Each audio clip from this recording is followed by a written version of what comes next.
all-wheel steering, keep it or get rid of it? Well, it's always been kind of a big debate, right? Is it better for performance or is it not?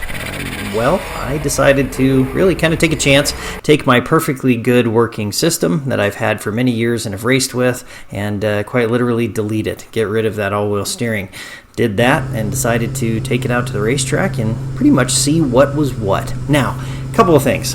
Short disclaimer at the beginning of this video, I suppose, right? Keep in mind, a lot of this is going to be very opinionated, right? Your results may vary.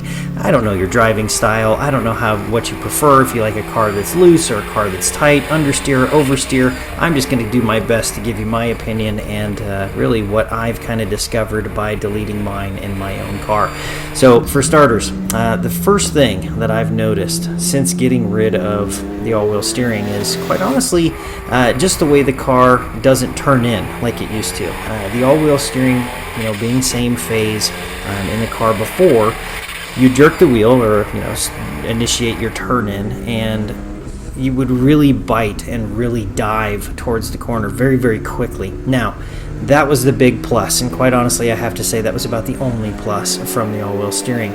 Once you get beyond that initial turn-in, that initial, snappy steering input that you would give it, you're then mid-corner, and you found yourself somewhat kind of seesawing back and forth, and I'd always kind of attributed this to being tires and whatnot, but this was actually a test I did on the exact same tires that we had on the car before, so not a massive difference as far as tires go. But being mid-corner, feeling the car kind of wander around with all-wheel steering, I not only attributed that to maybe it was tires, maybe it was the rubber bits, maybe it was a little bit of wander or a play that was in the rear steering rack. Could be all of those. Needless to say, once I took that out of the car, that mid-steering or mid-corner wander, quite honestly, just simply disappeared. Now it feels much more like a conventional car. I won't say go-kart, but much more like a typical conventional car. You give it steering input, you do a nice snappy turn-in towards the apex, and the first thing that you're going to notice, quite literally, is how fast the car rotates. Not so much as an oversteer condition. I wouldn't say that by any means. I mean, granted, yes, if you really kind of lay into it. In fact, coming up here in the video, a couple places I kind of threw the car into an oversteer here, but you will definitely notice that the car will rotate quite a bit faster than it ever has before. Having said that, to the unskilled driver, dare I say, that might not be what you want. It may be worse for you. Having that nice turn in where you have the same phase, all four tires turning in the same direction, not only for changing lanes, but maybe just going around a very quick corner, quite honestly is safer. It's a little bit easier to control. But once you get into that corner and you start to hold the steering in the corner, you start to accelerate out of the corner, that mid-corner wander, that kind of uneasy feeling that, maybe I'm on the edge of adhesion, am I on the edge of traction, am I in the slip angle of the tires or am I not, that kind of unsettling feeling that we had before within the all-wheel steering, quite literally is now gone. So from that standpoint, that's an A+, right? That was a big benefit. That was something I was very, very thrilled to feel. And of course, I've run many other cars. It feels more conventional, right? Like, there you go. There's a little bit of a push, if you will. Kind of gave it a little bit of snap oversteer there, just to see what the limit was. And you can see there, it was incredibly controlled. There was no major events there. It was very easy to be able to control, almost like a drift, if you will. But one thing I will say, going back and talking about this from an opinionated standpoint, which is better, which is worse. So far, I'm going to say I like it better. I like it better without the all-wheel steering in the car. Tossing the caution to the wind and saying, yes, there's a weight advantage and all that good stuff. Well, sure there is. But without all of that, I feel like the car is quite literally just more predictable.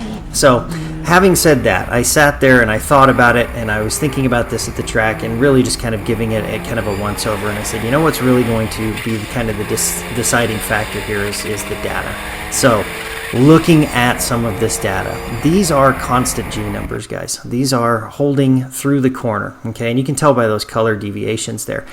These are great numbers, for not having a lip splitter on the car, just the wing, just really relying on mechanical traction. They were exceptionally good. That was very, very impressive to me. No more of that wander. The car's just simply more stable through a long corner. Now, you may notice the weather conditions have changed here. This is older video. I've jumped back to some video just to do a comparison. There on the left is all-wheel steering still in the car. The one on the right is all-wheel steering removed from the car. And one thing I started to notice was that little G graph, that little kind of blurry looking cloud looking thing you see there on both of those screens. In fact, here in a second I'll pull this guy up and you can really get a look at it. But what you're going to notice is you're going to notice there's a bit more of an initial bite from the all-wheel steering for turn-in, but that mid-corner stability is not there, right? Kind of in that 1 o'clock, 2 o'clock position as you either threshold brake or, really just kind of get that get the tire to bite, not only through threshold braking or if it's just simply a downhill turn. It's quite a bit more with the all-wheel steering removed. And I think that's a major benefit. I really do. Having said all of that, I thought, hey, if worst case scenario, I need to put this system back in there. Of course, I didn't weld any bushings or anything like that. I just did the delete kit that could potentially be reversible. I don't think I'm going to do it. I think I like the car better with the all-wheel steering removed. And I know I've probably told a dozen people over the years that I really like the all-wheel steering. I think I like it without it, guys. So having said all of that, I hope you guys enjoyed this quick little review, give you guys a little bit of a data, a little bit of an insight into the way that I kind of looked at all of this stuff. But guys, if you like it, give me some comments, man. Give me your input. I'd love to see your comments in the section down here below. If you like the channel, hang out, subscribe to it. We do a bunch of kind of silly stuff on here, but hope you guys enjoy the video.